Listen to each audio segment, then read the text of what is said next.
सावित्री 2 बेटों की माँ थी। उसे इस बात पर बड़ा घमंड था।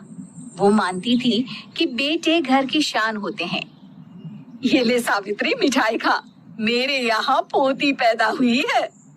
ये सुनते ही सावित्री मुंह बना के कहती है, अरे तू तो लुट गई, बर्बाद हो गई, तेरे यहाँ लड़की पैदा हो गई।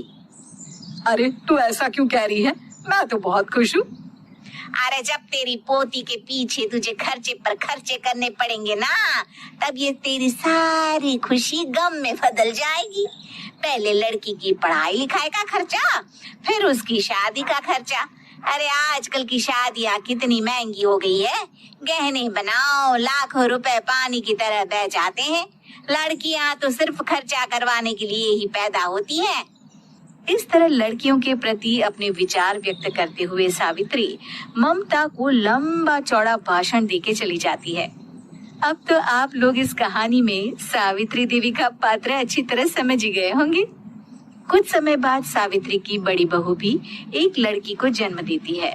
फिर क्या था, सावित्री पूरा आसमान सर पर उठा लेती है। हे भगवान, ये तो मुझसे किस जन्म का बदला ले रहा है। अरे मैं तो मंदिर में रोज आकर तुझसे कहती तो थी कि मुझे एक पोता चाहिए, और तूने मुझे पोती दे दी। इतनी मिठाइयाँ और प्रसाद चढ़ाने का क्या फायदा हुआ। तभी सावित्री की बहू निशा कहती है, क्या माँ जी, आप भी इतनी सी बात पर नाराज हो गई हैं? देखिए तो आपकी पोती कितनी सुंदर है, बिल्कुल आप पर गई है। अरे चुप कर, तुझे 9 महीने इतने महंगे महंगे काजू बादाम फल फ्रूट खिलाने का फायदा क्या हुआ? मेरे तो सारे पैसे बर्बाद हो गए। ये सुन सावित्री का बड़ा बेटा अजय कहता है, माँ, तुम सिर्फ नाम के लिए 2020 में रहती हो। असल में तुम्हारा दिमाग सैकड़ों साल पुरानी सोच रखता है। आज के जमाने में लड़का और लड़की में कौन फर्क करता है।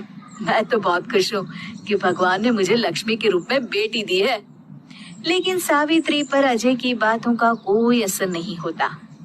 नालायक, अपनी पत्नी की जबान बोल रहा है। मेरा बड़ा बेटा तो हाथ से गया। लेकिन सावित्री देवी हार मानने वाली नहीं थी। वो पोते की चाह में अपने छोटे बेटे विजय की शादी करवा देती है। कुछ समय बाद आखिरकार वो दिन आ ही जाता है जब सावित्री की छोटी बहू गर्भवती हो जाती है। सावित्री इतनी खुश हो जाती है कि वो बच्चे के जन्म से पहले ही सारे मोहल्ले में ढिंढोरा पीटने लगती है। ये क्या सावित्री, तू तो पोते के जन्म से पहले ही मिठाई बांट रही है। पहले पोता पैदा तो होने दे, और फिर क्या पता अगर पोते की जगह पोती पैदा हो गई तो। ये सुन सावित्री चिढ़ जाती है। अरे अपनी काली जबान मत चला, मेरी मिठाई खा के मेरा ही बुरा सोच रही है। बड़ी आई, ला मेरी मिठाई वापस कर। देख लेना, इस बार मेरे यहाँ पोता पैदा होगा, पोता। लेकिन ठीक इसका उल्टा होता है। सावित्री की छोटी बहू भी एक लड़की को जन्म देती है। सावित्री फिर से रोना धोना शुरू कर देती है और अपनी छोटी बहू को कोसते हुए भला बुरा कहने लगती है। देखते ही देखते ये सावित्री की रोज की आदत हो जाती है। एक दिन उसकी इस आदत से परेशान होकर विजय अपने भाई अजय से कहता है, भैया, माँ खुद एक औरत होकर हमारी बेटियों को पसंद नहीं करती, उल्टा उन्हें रोज कोसती रहती है। मुझे माँ की यह आदत बिल्कुल पसंद नहीं आती। अरे तू ठीक कहता है, मैं भी अब माँ से तंग आ गया हूँ। अच्छा, तो अब तुम दोनों इस तरह पीठ पीछे मेरी बुराई भी करने लग गए हो। नहीं माँ, हम चाहते हैं कि घर में शांति बनी रहे। हमें हमारी बेटियाँ बहुत प्यारी है।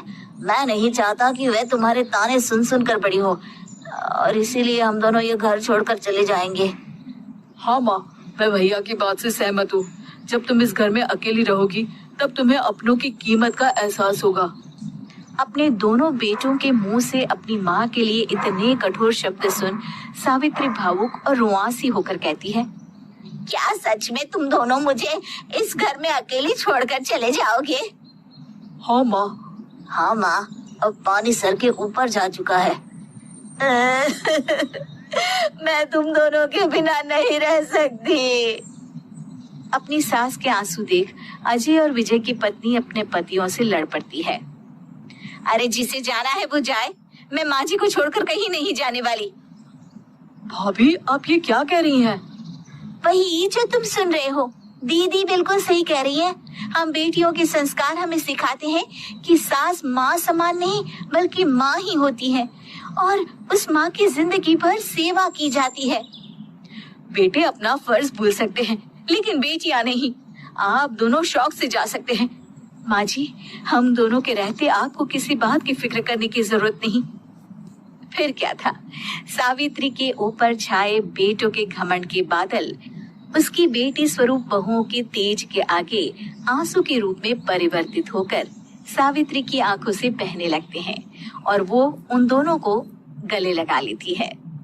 मैं जिंदगी भर बेटियों को खोजती रही, लेकिन आज तुम दोनों को देख मुझे समझ आ गया कि बड़े अभागे होते हैं वो लोग जिनके अमर रोज घर दफ्तर से अपने घर बेटियां आते नहीं हैं। होती। दिन भर काम और टेंशन से जूझकर घर आते ही अपनी भड़ास निकालते हैं अपने परिवार पर। बस आज काम जल्दी खत्म हो गया। अब आराम से जाकर मैच देखूंगा। निकल जाता हूँ इससे पहले कि बॉस की नजर में आ जाऊं। ला ला ला ला ला ला ला ला ला। अमर, कल जो रिपोर्ट फाइल करनी है उसमें लास्ट मिनट चेंजेस आए हैं। आज जाने से पहले अपडेट कर देना। सर, आज जल्दी जाना जरूरी है। बेटे को स्कूल के जरूरी सामान खरीदने ले जाना है ना। अब जब तक तुम पहुंचोगे मार्केट तो बंद हो गया होगा। सर, इसलिए जल्दी जाना होगा। एक काम करो, कल जल्दी चले जाना। अमर बेबस होकर बॉस का ऑर्डर मानकर फिर काम में लग जाते हैं। किसी तरह मन मार कर काम खत्म करते हैं और चिड़चिड़े मन से घर पहुंचते हैं। निशा, जल्दी से खाना लगा दो। इंडिया की बैटिंग खत्म होने वाली है। बॉस ने लेट करवा दिया। अरे इतनी देर से आए हो, थोड़ी देर बात तो कर लो। अरे सुनो, हटो यहाँ से। पापा को टीवी देखने दो। पता है ऑफिस में कितना काम रहता है। कितना काम करके आया हूँ मैं। तो मैं भी तो ट्यूशन जाकर आया हूँ। अब आज जाओ, जाके फिर होमवर्क कर लो। कल स्कूल भी जाना है ना। तो मैं उठ जाऊंगा, लेट नहीं करूंगा। अभी मेरा शो चल रहा है, मुझे देखना है। अरे समझ नहीं आ रही बात एक बार में। एक थप्पड़ दे के समझाओ क्या। रिमोट दे और सोने जा।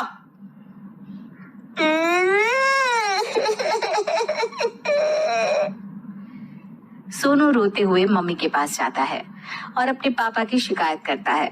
निशा उसे पुचकार के एक और बेडरूम में ले जाकर सुला देती है। मैं डांटती हूँ पापा को, तू सो जा। अभी ठीक है बेटा। नेहा खाने की थाली लेकर अमर के पास पहुंचती है और मेज पर रख देती है। अमर टीवी में डूबा हुआ है और बिना देखे ही खाने लग जाता है। निशा सामने बैठे उसे घूरे रहती है। कुछ देर में अमर ये समझता है और उसे देखने लगता है और इशारे में पूछता है कि क्या बात है। ये कोई तरीका है सोनू पे चिल्लाने का? अभी रुको, इनिंग खत्म होने दो। अमर खाने लग जाता है और मैच देखता है। आखिरी बॉल होने के बाद वो निशा की तरफ देखता है। अरे निशा, पानी दे दो जरा। निशा थाली के बाजू में रखे ग्लास पर इशारा करती है। अमर उठा के पानी पीता है। अब बोलो। बच्चा है सोनू, एक बार तो मिलते हो दिन भर में रात को, और फिर वो अपने पापा की डांट सुन के सो जाए। अरे बच्चा है तो बात सुननी चाहिए ना उसे मेरी। जवाब दे रहा था। अरे दिन भर के बाद आया हूँ, इतना काम किया, बॉस के नखरे झेले, और घर आओ तो बेटा बहस करे और सारी भड़ास घर आकर घर वालों पर निकालो। अरे तुम क्या बोल रही हो मुझसे ऐसे? तुम भी तो सारा दिन साथ रहती हो। डांटती भी तो हो उसे। बता रहा था वो मुझसे। अभी कुछ दिन पहले ही डांटा था ना तुमने। हाँ, मुझे अभी सोने के पहले बता रहा था। देखो, अभी झगड़ा मत करो। मुझे आराम करना है, टीवी देखने दो। अरे तो उसको भी तो दिन भर पढ़ाई के बाद देखना होता है ना टीवी, आराम करने के लिए। कोई जरूरत नहीं है, छोटा है अभी, आदत बिगड़ जाएगी। और तुम उसकी वकालत करना ना बंद कर दो। चलो, अभी सेकंड इनिंग्स चालू होने वाली है। Good night. अमर फिर से टीवी देखने लगता है और निशा उसे। कुछ सेकंड्स में वो उठ के जाने लगती है।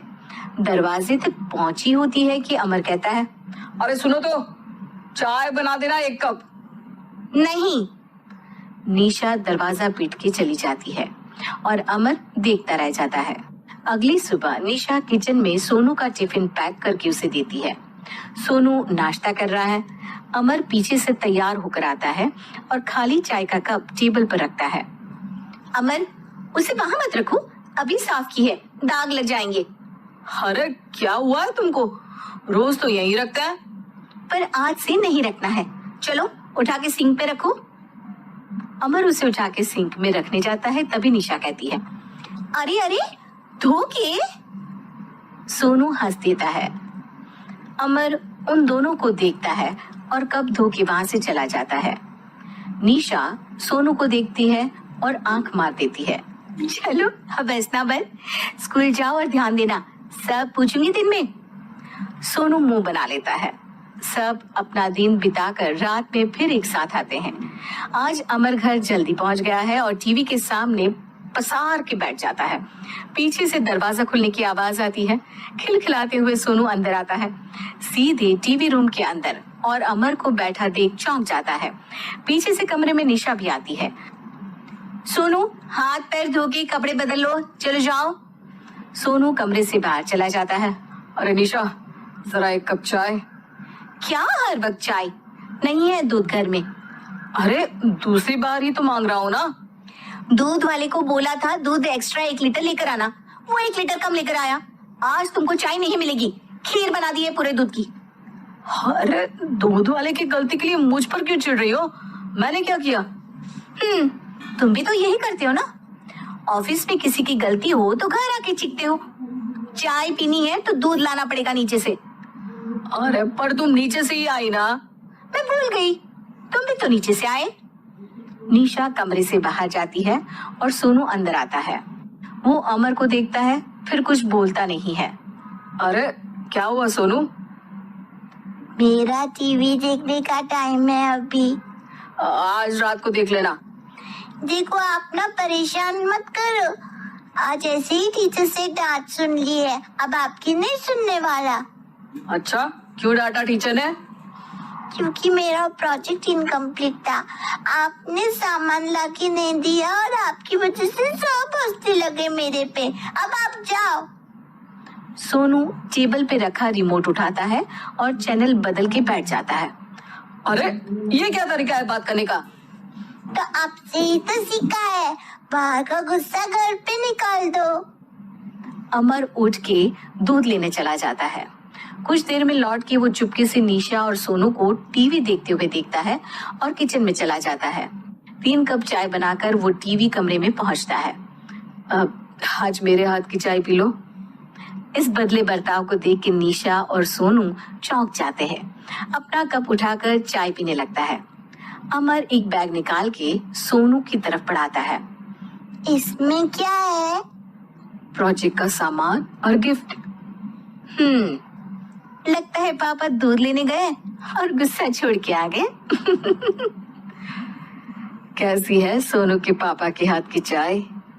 स्वीट स्वीट, बिल्कुल मम्मी की तरह। और पापा की तरह नहीं? पापा की तरह कड़क है। सॉरी बेटा, अब समझ गया कि ऑफिस में कुछ भी हो उसे ऑफिस तक ही रखूंगा, प्रॉमिस।